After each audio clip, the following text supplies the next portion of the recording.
director and professor of economics at the University of Massachusetts at Amherst. Mr. Poland recently wrote the piece, "The Housing Bubble and Financial Deregulation Isn't Enough," which states, quote, "The collapse at the end of 2007 of the U.S. housing bubble and the speculative market for subprime mortgage loans demonstrates yet again the simple point that financial markets should never be allowed to operate without tight regulations. The only thing preventing today's financial markets from experiencing a 1929-style collapse is the government bailout operations. Yet U.S. politicians, Democrats and Republicans alike, began deregulating the U.S. financial system in the 1970s based on the contention that regulations devised during the 1930s Depression era were not appropriate to contemporary conditions and that financial markets could operate more effectively in a free market setting." End of quote. Mr. Poland's books include The Contours of Dissent, U.S. Economic Fractures, and the Landscape of Global Austerity. And another book is The Macroeconomics of Savings, Finance, and Investment. Bob, welcome to the show. Thank you very much for having me on. Well, where did it all go wrong, sir? Well, thanks for reading the long quote from my article. I think that we have, it's important to recognize the disasters that are taking place now and the chaos, as you were just referring to.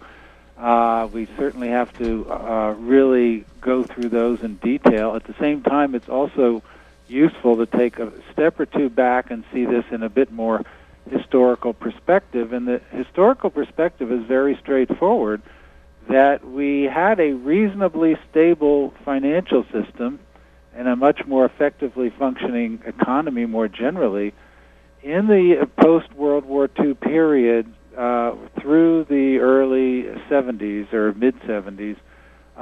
In terms of the financial system, the turning point is when we start allowing for the circumvention of deregulation and then the de jure, the elimination of financial regulations, proceeding through the end of the Clinton administration. And Robert Rubin, who was then Treasury Secretary under Clinton, basically put the final cap on things when we eliminated the Glass-Steagall law that separated investment banks, that is the ones that can do speculative finance, from commercial banks.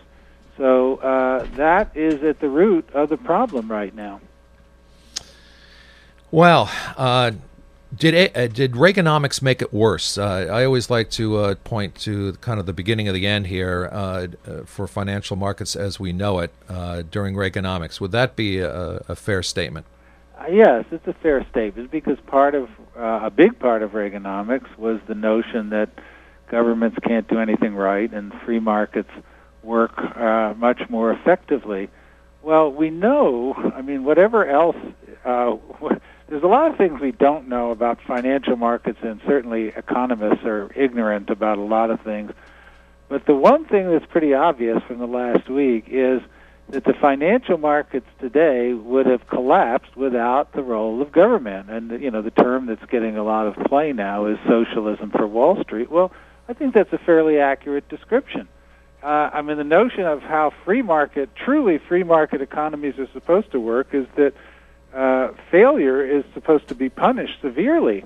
Otherwise, you don't maintain the competitive edge that pushes people to higher productivity and better products. So what we instead get are these highly speculative activities, such as the housing bubble and the financing of the housing bubble, and now it's all unraveling. And so what is happening is that the government is bailing out the losers. It's bailing out Fannie Mae, Freddie Mac. Just a few months ago, they bailed out Bear Stearns. So we have the deregulation. So we have free markets for Wall Street types when they can make a lot of money off of the upward phase of a speculative bubble, and then when it all collapses, we move in with government socialism to prevent them from suffering the consequences of their own excesses. I'm going to take that sound bite and run it somewhere as a quote. That you have bracketed the problem precisely. You have framed in the problem precisely. Thank you, Bob. The thing I started my career on Wall Street in 1979, and the thing that coming in as an ingenue, the thing I always liked about Wall Street was its Darwinian nature, or what I thought was its Darwinian nature. It was kind of like survival of the fittest.